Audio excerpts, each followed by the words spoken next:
दोस्तों, कभी कभी हम जो सुनते और समझते हैं वह पूरी तरह सत्य नहीं होता। आपने कई महापुरुषों की बातें सुनी होगी, कई बुद्ध पुरुषों की बातें सुनी होगी। जब आप उनकी बातें सुनते हैं तो आपके मन में एक प्रश्न उठता है और वह प्रश्न यह है, क्या हमारा सांसारिक जीवन जीना व्यर्थ है? क्या हमें केवल आध्यात्मिक जीवन जीना चाहिए? क्या हमें खुद की खोज करनी चाहिए? क्या हमें संसार के भोग विलास का उपभोग नहीं करना चाहिए?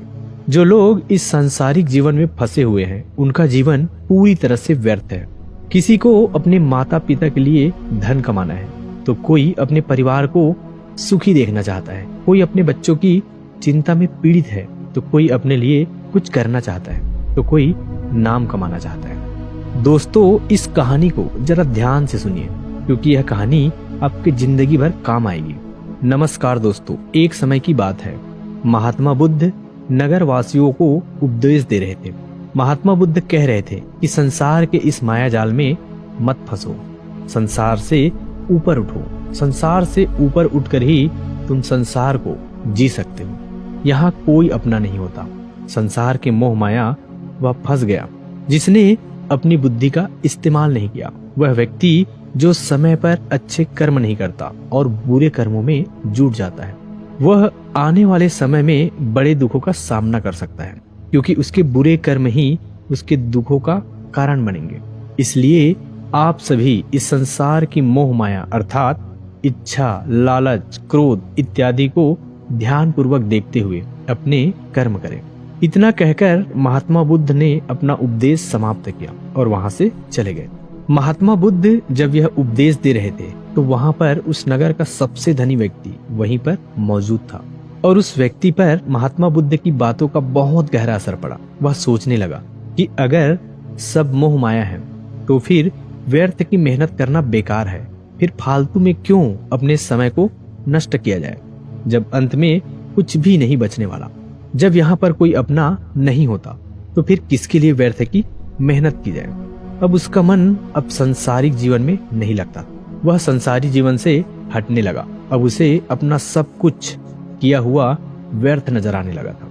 देखते ही देखते कुछ ही सालों में उसका सारा व्यापार चौपट होने लगा। उस धनी व्यापारी के परिवार के सभी सदस्य उसे इस तरह से देखकर बहुत चिंतित रहने लगे थे और जब कोई उससे बात करने की कोशिश करता था तो वह धनी व्यापारी एक ही बात कहता, यह धन दौलत तो सब बेकार की चीजें हैं, यह सब तो मोह माया है, सब बेकार है। भला हम रिश्ते निभाकर क्या करेंगे? यह सब तो मोह है। जीवन तो केवल एक ही है और वह है मुक्ति।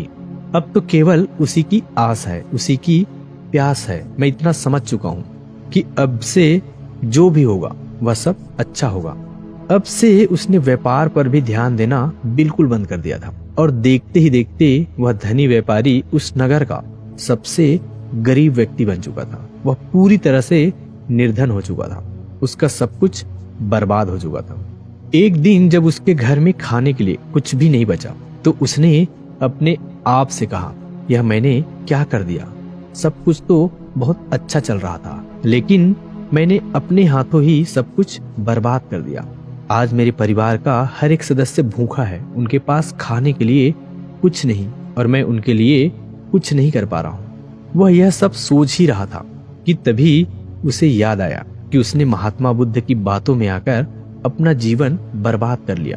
न तो उसे मुक्ति मिली और न ही सुकून। अब तो भोजन के लिए भी आज मुझे रोज मरना पड़ता है। हर रोज मुझे मेहनत करनी पड़ती है, तब जाकर मेरे परिवार को 2 वक्त की रोटी मिल पाती है।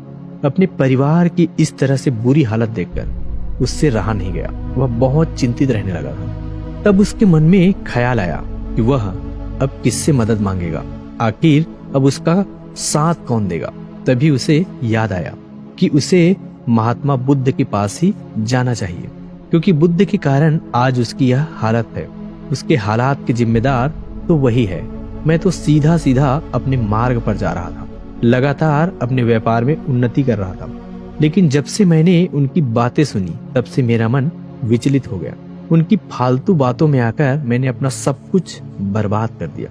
मेरे हालात के जिम्मेदार तो वही है, इसलिए मुझे उनके पास ही जाना होगा। अपने मन में क्रोध लिए 2 दिनों की लंबी यात्रा करके वह महात्मा बुद्ध के पास पहुंचा और क्रोध में आकर महात्मा बुद्ध से कहता है, हे बुद्ध, आपको कोई ज्ञान नहीं, आपने सत्य की प्राप्ति की है, आप तो केवल भोले भाले लोगों को हंसाना जानते हैं, अपनी चिकनी चपरी बातों में उन्हें बहलाना जानते हैं। आप लोगों के सीधेपन का फायदा उठाकर अपनी प्रसिद्धि और अपनी प्रशंसा करवाते हैं। आप हमें ऐसे सपने दिखाते हैं जो कभी पूरे नहीं होते। मैं भी ऐसा ही एक सीधा साधा व्यक्ति था और मैं उस नगर का सबसे बड़ा धनी व्यक्ति था। आपसे मिलने से पहले सब कुछ ठीक चल रहा था। मेरे पास धन की कोई कमी नहीं थी, सारे ऐशो आराम थे, सारी सुख सुविधाएं थी। लेकिन जब से मैंने आपका उपदेश सुना, मैं आपसे इतना प्रभावित हो गया कि मैंने आपकी बातों को ही मानना शुरू कर दिया और वह सारी चीजें छोड़ दी जो मुझे सांसारिक जीवन से मिलती थी। अर्थात संसार की सारी मोह माया मैंने त्याग दी और आज देखिए आपकी वजह से मेरा पूरा परिवार भिखारी बन चुका है। वह छोटी सी कुटिया में रहता है, यहाँ तक कि रोज के खाने के लिए भी नहीं है। आपकी वजह से मैं पूरी तरह से बर्बाद हो चुका हूँ। उस व्यक्ति के इतना कहने के बाद महात्मा बुद्ध शांति से मुस्कुराते हुए उस व्यक्ति से कहते हैं, आखिर तुम्हारे साथ क्या हुआ है और तुमने मेरी बातों का क्या मतलब निकाला? इस पर वह व्यक्ति महात्मा बुद्ध को सारी बातें बता देता है। आप कहते हैं कि धन दौलत की इच्छा करना, यह काम सब मोह माया से भरा है। आप सांसारिक जीवन को बुरा कहते हैं और खुद इस संसार में आकर भिक्षा मांगते हैं। आप आध्यात्मिक जीव को अच्छा बताते हैं, किंतु मेरा एक प्रश्न है, इस आध्यात्मिक जीवन से हमें क्या मिलता है? इससे हमें क्या लाभ? आपने कहा था कि हमें आध्यात्मिक जीवन से सुख प्राप्त होता है, लेकिन मैंने तो जब से आध्यात्मिक जीवन अपनाया है तब से मुझे केवल दुख ही दुख मिला है। यहाँ तक कि मेरे पास जो कुछ भी था वह सब भी मैं खो चुका हूँ। आप लोगों को झूठा सुख दिखाकर उन्हें अंधकार में धकेल देते हैं। क्या वास्तविकता नहीं? इस पर महात्मा बुद्ध मुस्कुराते हुए उस व्यक्ति से कहते हैं, बेटा तुम बहुत दूर से आए हो, अभी तुम विश्राम करो। रात को आकर मैं तुम्हें तुम्हारे सभी प्रश्नों का जवाब दे दूंगा। पहले तो उस व्यक्ति ने इनकार किया, लेकिन महात्मा बुद्ध के आग्रह पर वह व्यक्ति महात्मा बुद्ध की बात मान गया और आश्रम में जाकर विश्राम करने लगा। रात्रि के बाद महात्मा बुद्ध उस व्यक्ति के पास आए और कहा, बेटा मैंने एक व्यक्ति की बात सुनी और वह कह रहा था कि एक हाथी हवा में उड़ रहा था। उसने तो यह भी देखा कि एक बड़ी मछली अपने पैरों से जमीन पर चल रही थी और एक कुत्ता समुद्र की गहराइयों में सांस ले रहा था। वह व्यक्ति महात्मा बुद्ध की सारी बातें सुनकर महात्मा बुद्ध से कहता है, फिर तथागत उसके आगे क्या हुआ? आखिर आप चुप क्यों हो गए? तभी महात्मा बुद्ध उस व्यक्ति को समझाते हुए कहते हैं, बेटा क्या तुम्हें लगता है कि ऐसा वास्तव में हो सकता है? इस पर व्यक्ति जवाब देते हुए कहता है, बुद्ध अगर आप कह रहे हैं तो यह अवश्य ही सच होगा, क्योंकि आप इतने बड़े ज्ञानी हैं, आपने सत्य की प्राप्ति की है, तो आपके मुख से निकला हुआ हर एक शब्द तो सत्य ही होगा। तभी महात्मा बुद्ध मुस्कुराते हुए उस व्यक्ति से कहते हैं, बेटा क्या तुमने कभी पहले ऐसा कभी होते हुए देखा है? क्या तुमने कभी किसी हाथी को देखा है जो पैर के साथ हवा में तेजी से उठता जा रहा हो? इसके जवाब में वह व्यक्ति कहता है, तथागत मैंने तो कभी नहीं देखा।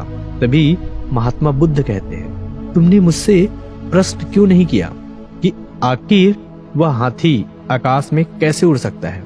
इसके जवाब में व्यक्ति कहता है, हे तथागत आपके मुंह से सुनकर मुझे ऐसा लगा कि मानो सत्य हो। आप कह रहे हो तो यह सत्य ही होगा, लेकिन मैंने आपसे एक भी बार प्रश्न नहीं किया। तभी महात्मा बुद्ध उस व्यक्ति को समझाते हुए कहते हैं, कभी किसी की बातों पर मत जाना, बल्कि खुद विचार करो, संयम से सोचो कि उस बात में कितनी सच्चाई है। जो व्यक्ति कह रहा है क्या वह सच है? आखिर वह कहना क्या चाहता है? हो सकता है कि वह कुछ और कहना चाहता हो और तुम उसका अर्थ कुछ और ही निकाल रहे हो। कम से कम तुम्हें एक बार प्रश्न करके यह समझना तो चाहिए, आखिर वह हाथी हवा में कैसे उड़ सकता है? तो इसका जवाब मैं तुम्हें अवश्य देता। मैं तुम्हें ऐसा बताता कि एक छोटा सा बच्चा अपने खिलौनों के साथ खेल रहा है। वह हाथी को हवा में उड़ा रहा है और कुत्ते को पानी में डुबा रहा है, और रही बात मछली की तो वह उसे जमीन पर चला रहा है। क्या ऐसा संभव नहीं हो सकता? इसके जवाब में व्यक्ति कहता है, हाँ बिल्कुल ऐसा हो सकता है। महात्मा बुद्ध उस व्यक्ति को कहते हैं, इसी प्रकार मैं कभी किसी को निर्धन या गरीब होने के लिए नहीं कहता। निर्धनता या गरीबी तुम्हारे विकास में बाधक बन जाती है, जिससे तुम और कुछ नहीं सोच पाते और ना ही कुछ समझ पाते हो। इन भिक्षुओं को देखो, जब इन्हें भोजन की आवश्यकता होती है तो यह भिक्षा मांगने के लिए निकल पड़ते हैं। लेकिन यह भिक्षा कहाँ से आती है? इसके जवाब में व्यक्ति कहता है, हे तथागत, हर कोई रोज मेहनत करता है ताकि उसके परिवार का पालन पोषण हो सके, और जो वह मेहनत करता है उसके बदले में उसे कुछ पैसे मिलते हैं। उन पैसों से भोजन खरीदता है और वही भोजन वह आपको भी सौंपता है, और वहीं से भिक्षा आती है। तभी महात्मा बुद्ध उस व्यक्ति से एक और प्रश्न करते हैं, बेटा यह बात तो सत्य है, लेकिन तुम क्या मुझे यह बता सकते हो, आखिर यह धन कहाँ से आता है? इसका जवाब देते हुए व्यक्ति कहता है, तथागत, धन तो सभी लोग अर्जित करते हैं, सभी कमाते हैं। तभी महात्मा बुद्ध इस व्यक्ति को समझाते हुए कहते हैं, ठीक इसी प्रकार दुनिया में यदि हर कोई भिक्षा मांगने लग जाए तो आखिर भोजन कहाँ से आएगा? अनाज कौन उगाएगा? व्यापार कौन करेगा? और लोगों की रक्षा के लिए धन कहाँ से इकट्ठा होगा? लोगों की जरूरतें कैसी पूरी होंगी? यह सुनकर व्यक्ति थोड़ा अचरज में पड़ गया और महात्मा बुद्ध से कहता है, किंतु हे तथागत, आप ही तो कहते हैं कि मनुष्य की इच्छा, कामना, वासना, लालच और क्रोध यह सभी मनुष्य के विकार है और हमें इनसे दूर रहना चाहिए, तभी वह आत्मज्ञानी कहलाता है। तभी महात्मा बुद्ध कहते हैं, बेटा मैं तो अभी भी यही कह रहा हूँ कि मन को इन सब चीजों से दूर रहना चाहिए। इस पर व्यक्ति महात्मा बुद्ध की बात काटते हुए कहता है, पर दुनिया तो इसी पर चल रही है, इसके बिना भला यह संसार कैसे चल सकता है? हर किसी को पैसे की जरूरत है, बिना पैसों के बाहर अपने परिवार को नहीं चला सकता, वह अपने परिवार का पालन पोषण नहीं कर सकता, वह अपने परिवार के लिए भोजन नहीं ला सकता, और यदि वह पैसे नहीं कमाए तो वह भूखा मर जाएगा। तभी महात्मा बुद्ध कहते हैं, बेटा यह संसार इन चीजों से नहीं चल रहा है, इन चीजों से बिगड़ रहा है। इस पर व्यक्ति कहता है, हे तथागत, आखिर आप कहना क्या चाहते हैं? मैं आपकी बात समझ नहीं पा रहा। संसार में इच्छा, कामना, वासना और क्रोध ही तो है, और जब हम इनका त्याग कर देते हैं तब हम अध्यात्म के मार्ग की ओर आगे बढ़ते हैं, अर्थात मुक्ति के मार्ग पर, यानी कि हम सन्यासी के मार्ग पर चलते हैं। इस पर महात्मा बुद्ध जवाब देते हुए कहते हैं, बेटा तुमने जो कुछ कहा वह भी एक बहुत बड़ा सत्य है। इच्छा, कामना, वासना और क्रोध ऐसी ही बुरी भावनाओं को छोड़ देने से हम संसार छोड़कर सन्यासी हो जाते हैं, और इन्हीं सभी चीजों को छोड़कर भी हम संसार में जी सकते हैं, धन कमा सकते हैं, मान, पद, प्रतिष्ठा और सम्मान कमा सकते हैं, क्योंकि हम सब अपना कर्म ही तो कर रहे हैं। एक किसान खेती करता है, पर वह अपनी खेती बिना बुरी भावनाओं के भी कर सकता है। एक व्यापारी व्यापार करता है और इस व्यापार में चीजों को यहाँ से वहां पहुंचना होता है, और वह व्यापारी इन चीजों को बिना बुरी भावना के कर सकता है। ठीक उसी प्रकार एक राजा भी अपनी प्रजा की रक्षा करता है, और वह भी अपने कर्म बिना किसी बुरी भावना के कर सकता है। और एक भिक्षु इन सभी लोगों को सही प्रकार और सही कार्य करने के लिए मार्गदर्शन करते हैं, जो उस भिक्षु का कर्म है, जो उसका कार्य है। और जो व्यक्ति जागृत होकर अपने कर्मों का सही पालन करता है, वास्तविकता में वही सन्यासी है, वही भिक्षु है, क्योंकि हम जो भी कर्म कर रहे हैं वह हमारा इस संसार में रहने के लिए, जीवित होने के लिए, जीवन जीने के लिए केवल एक माध्यम मात्र ही है। उसे छोड़कर हम कुछ भी नहीं पा सकते, और हमारे सभी कर्म करते हुए हमारा मुख्य उद्देश्य जागृत होना है, खुद को पहचानना है। एक बार यदि हमारे भीतर ज्ञान का उदय हो गया, तब हम चाहे जो भी करें वह फिर संसारी हो या सन्यासी एक ही होते हैं। इस पर व्यक्ति महात्मा बुद्ध से कहता है, हे बुद्ध, किंतु मैंने तो देखा है कि आप अपने संघ में उन लोगों को भी शामिल करते हैं जो लोग अपने परिवार को छोड़कर आए, अपने माता पिता को, अपने बीवी बच्चों को छोड़कर आए। क्या आप उनसे कभी यह कहते हैं कि जाकर अपनी जिम्मेदारियां पूरी करो और धन कमाओ और वहीं पर रहकर तुम आत्मज्ञान प्राप्त करो? उस व्यक्ति के प्रश्न का जवाब देते हुए महात्मा बुद्ध कहते हैं, क्या तुम हाथी को हवा में उड़ा सकते हो? इसके जवाब में वह व्यक्ति कहता है, नहीं, मैं नहीं उड़ा सकता। तभी महात्मा बुद्ध कहते हैं, केवल एक बच्चा ही हाथी को हवा में उड़ा सकता है। ठीक उसी प्रकार जिस व्यक्ति को जो बनना है वह तो बनकर ही रहेगा। जैसे किसी व्यक्ति को व्यापारी बनना है तो वह व्यापारी बनेगा। ठीक इसी प्रकार यदि किसी व्यक्ति को आत्मज्ञान की प्राप्ति करनी है तो उसे सब कुछ तो त्यागना ही होगा। आगे महात्मा बुद्ध उस व्यक्ति से कहते हैं, बेटा, क्या तुम सब कुछ छोड़कर आत्मज्ञान के मार्ग पर आगे बढ़ते हैं, या फिर तुम यह सोच रहे थे कि इस रास्ते पर चलकर जीवन आसान हो जाएगा, जो होगा सब अच्छा होगा, सब कुछ अपने आप ही मिलने लगेगा, मुझे तो कुछ करने की आवश्यकता ही नहीं पड़ेगी, सारे दुख दर्द सब कुछ समाप्त हो जाएगा और जीवन में चमत्कार होने लगेगा और अंत में मुक्ति भी मिल जाएगी। महात्मा बुद्ध की यह बात सुनकर उस व्यक्ति को अपनी गलती का एहसास हो गया। वह महात्मा बुद्ध के चरणों में गिर पड़ा और कहने लगा, हे तथागत, आप सत्य कहते हैं, मैंने तो कुछ ऐसा ही सोचा था, क्योंकि मेरा व्यापार सही नहीं चल रहा था तो मुझे लगा कि सब कुछ छोड़कर तब मिल जाएगा, मुझे कुछ करने की आवश्यकता ही नहीं पड़ेगी और मेरे सारे दुख दर्द हमेशा हमेशा के लिए खत्म हो जाएंगे और मैं आत्मज्ञान भी प्राप्त कर लूंगा। तभी महात्मा बुद्ध उस व्यक्ति को कहते हैं, बेटा, भिक्षु हो जाना कोई आसान बात नहीं है, इसके लिए सब कुछ त्यागना पड़ता है। एक एक चीज जिसे तुम बहुत प्रेम करते हो वह सारी चीजें तुमसे एक एक करके दूर होती जाती है। क्या तुम भिक्षु बनने के लिए तैयार हो? क्या तुम सब कुछ छोड़कर अध्यात्म के मार्ग में आगे बढ़ना चाहते हो? इसके जवाब में व्यक्ति कहता है, हे तथागत, मुझे मेरी गलती का एहसास हो चुका है, मुझे भिक्षु नहीं बनना, मैं तो व्यापारी ही ठीक हूँ। मैं तो अपने संसारी जीवन में ही खुश था, परंतु अब भी मेरे मन में एक प्रश्न शेष बचा है। अगर आपकी आज्ञा हो तो वह प्रश्न भी मैं आपसे पूछना चाहूंगा। तभी महात्मा बुद्ध उसे आज्ञा देते हैं। इस पर व्यक्ति कहता है, तथागत, आप ही तो कहते हैं कि धन नहीं कमाना चाहिए, पद प्रतिष्ठा अहंकार हमें दुख की ओर ले जाते हैं और संसार में यही तो है और क्या है। यदि हमें संसारी जीवन जीना है तो हमें यह सब तो करना ही पड़ेगा।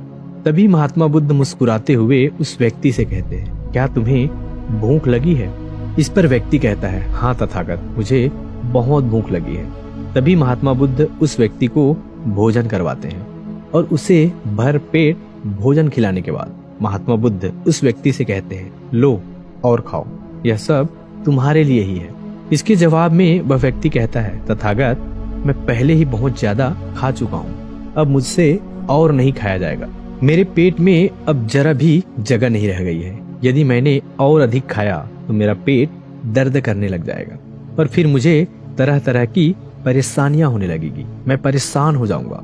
तभी महात्मा बुद्ध मुस्कुराते हुए उस व्यक्ति से कहते हैं, बेटा, मैं भी तो तुम्हें यही समझाने का प्रयास कर रहा हूँ कि जितनी जरूरत है उतना ही खाओ, क्योंकि हर चीज जब हद से ज्यादा हो जाती है तो वह नुकसान जरूर पहुंचाती है। फिर वह चाहे धन हो, चाहे इच्छा, चाहे लालच या फिर काम या वासना, सब कुछ हद से ज्यादा आपको नुकसान ही पहुंचाएगा और यह सब आपको केवल दुख ही देंगे। इसलिए इन्हें नियंत्रण में रखना चाहिए। जितने की हमें आवश्यकता है उतना ही हमें चाहिए और जब आप इसे नियंत्रण में रखते हैं तो यह कभी आपको दुख नहीं दे पाएगा, आप हमेशा सुखी रहोगे। आगे महात्मा बुद्ध उस व्यक्ति से कहते हैं, सुनो, धन कमाना आवश्यक है क्योंकि धन की कमी नहीं होनी चाहिए, भोजन की कमी नहीं होनी चाहिए, किसी भी कार्य को करने के लिए मन में इच्छा की कमी नहीं होनी चाहिए। लेकिन उसी के साथ में यह भी ध्यान रखना है कि इच्छा अत्यधिक भी नहीं होनी चाहिए और मैं तुम्हें यही समझाने का प्रयास कर रहा हूँ। इसलिए जाओ और धन कमाओ, व्यापार से, अपने कर्म से, ना केवल अपना बल्कि दूसरों का भला भी करो। जब तुम अपने किए कार्यों की सांसारिक कार्यों से लोगों का भला करते हो, तब तुम में और किसी सन्यासी अर्थात किसी भिक्षु में कोई अंतर नहीं रह जाता। बस सभी के मार्ग अलग हो गए, लेकिन मंजिल एक होती है। और तुम कभी मार्ग से भटकना नहीं, तुम लोगों की संगत में रहना जो तुम्हें अपने आत्मज्ञान के सीधे मार्ग पर ले चले, जो सांसारिक जीवन से हटकर नए जीवन में प्रवेश करवाए। क्योंकि वे लोग बुराइयों से लड़ने में तुम्हारी मदद करेंगे, तुम्हें ताकत मिलेगी और तुम लगातार बिना विचलित हुए अध्यात्म के मार्ग पर लगातार आगे बढ़ते चले जाओगे। इतना कहकर महात्मा बुद्ध शांत हो गए। वह व्यक्ति महात्मा बुद्ध को प्रणाम करता है। हे तथागत, आपकी यह शिक्षा तो बिल्कुल अलग है।